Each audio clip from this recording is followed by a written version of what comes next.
would have to do. To ensure the success of this effort, my plan calls for the creation of a new international oversight body, the Board of Peace, we call it, the Board of Peace, sort of a beautiful name, the Board of Peace, which will be headed, not at my request, believe me, I'm very busy, but we have to make sure this works. The leaders of the Arab world and Israel and everybody involved asked me to do this, so it would be headed by a gentleman known as President Donald J. Trump of the United States. That's what I want, is some extra work to do, but it's so important that I'm willing to do it, and we'll do it right, and we're going to put leaders from other countries on, and leaders that are very distinguished leaders, and we'll have a board, and one of the people that wants to be on the board is the UK former Prime Minister, Tony Blair, good man, very good man, and some others.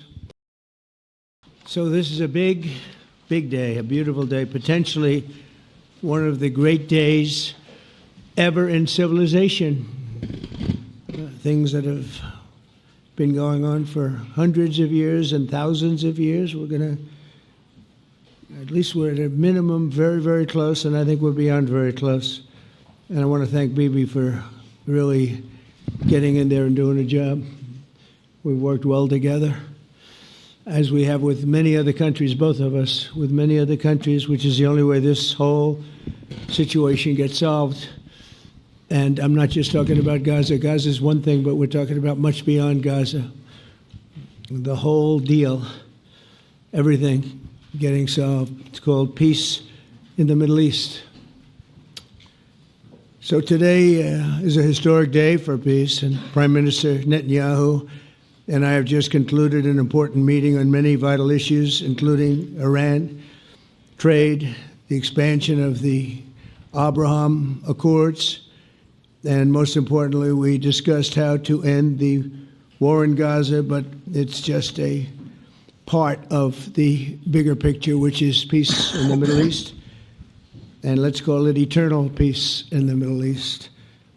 So this is far more than anybody expected, but the level of support that I've had from the nations in the Middle East and surrounding Israel and neighbors of Israel has been incredible, incredible. Every single one of them. This afternoon, after extensive consultation with our friends and partners throughout the region, I'm formally releasing our principles for peace, which people have really liked, I must say.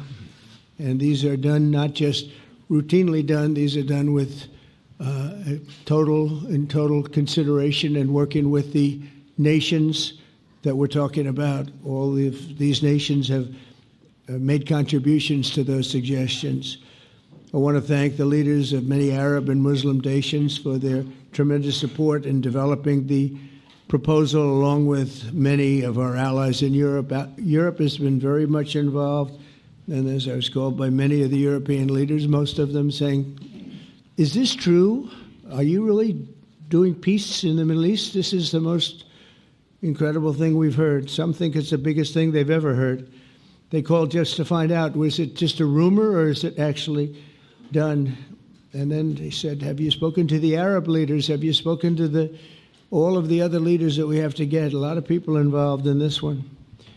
I also want to thank Prime Minister Netanyahu for agreeing to the plan and for trusting that if we work together, we can bring an end to the death and destruction that we've seen for so many years, decades, even centuries, and begin a new chapter of security, peace, and prosperity for the entire region.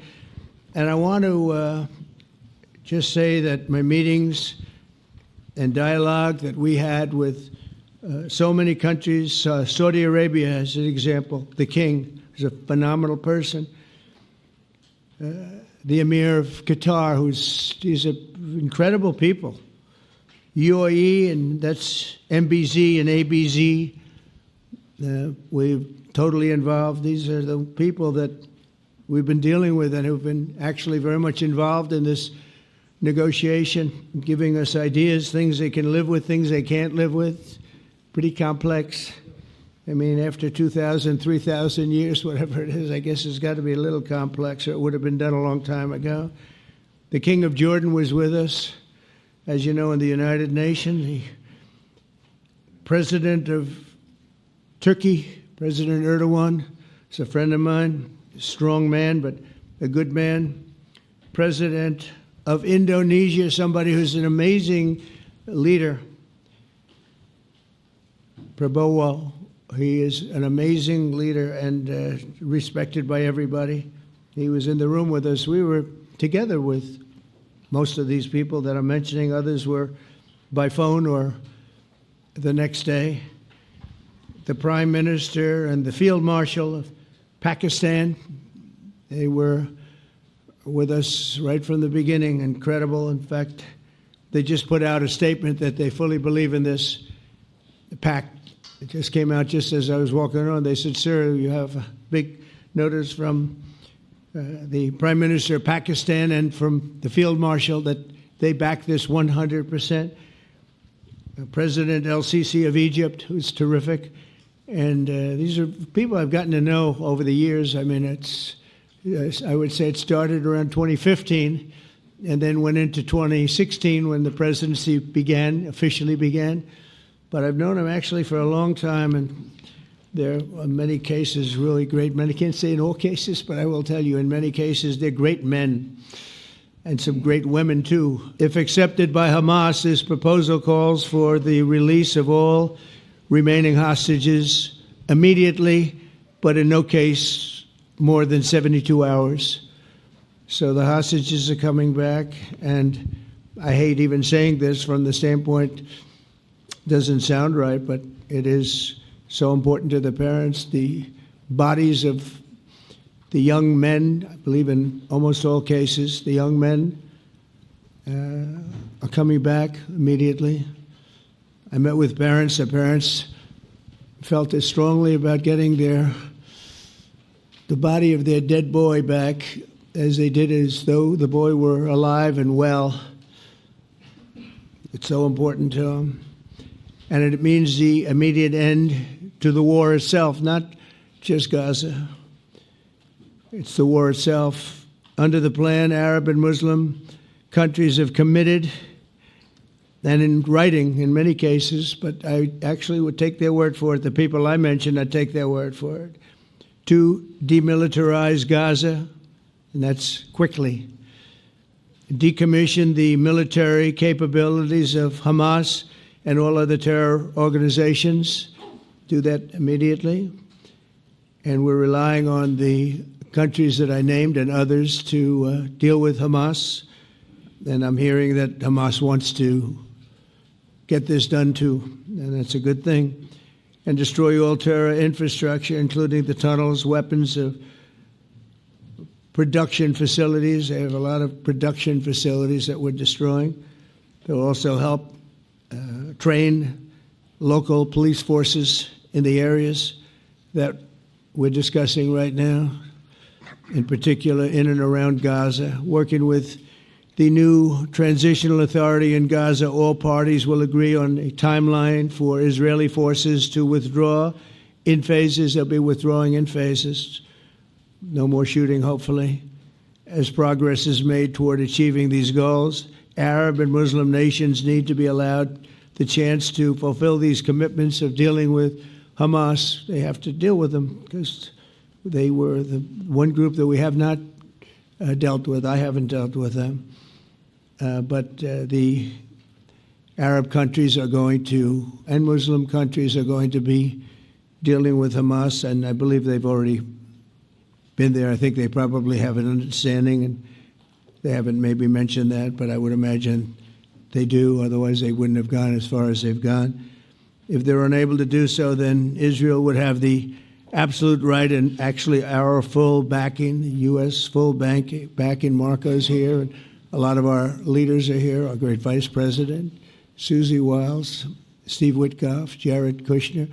They've been so involved in this process. I don't think anybody else could have done it or even come close. But it's we're right there. We're right there. First time in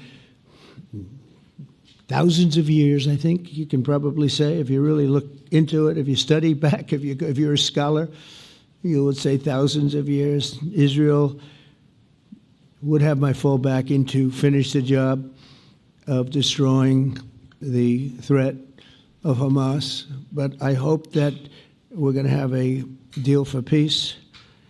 And if Hamas rejects the deal, which is always possible, they're the only one left. Everyone else has accepted it. But I have a feeling that we're going to have a positive answer. But if not, as you know, Bibi, you'd have our full backing to do what you would have to do. To ensure the success of this effort, my plan calls for the creation of a new international oversight body, the Board of Peace, we call it, the Board of Peace, sort of a beautiful name, the Board of Peace, which will be headed, not at my request, believe me, I'm very busy, but we have to make sure this works. The leaders of the Arab world and Israel and everybody involved asked me to do this, so it would be headed by a gentleman known as President Donald J. Trump of the United States. That's what I want, is some extra work to do, but it's so important that I'm willing to do it, and we'll do it right, and we're going to put leaders from other countries on, and leaders that are very distinguished leaders, and we'll have a board, and one of the people that wants to be on the board is the UK former Prime Minister, Tony Blair, good man, very good man, and some others, and they'll be named over the next few days, and it'll be quite the board. Working, everybody wants to be on it now. I don't know if that had anything to do. They named me and everybody else wanted to be on it. I guess they figure, well, he's a soft touch. He'll be easy to deal with. Working with the World Bank and others, it will be responsible for recruiting and training a new government that will be made up of Palestinians along with highly qualified experts from all around the world. Hamas and other terrorist factions will play no role in the board, but they'll play no role in the governance of Gaza at all, directly or indirectly. As you know, thousands of Hamas leaders have been killed and soldiers have been killed. And we can never forget October 7th, but thousands have paid the price for that.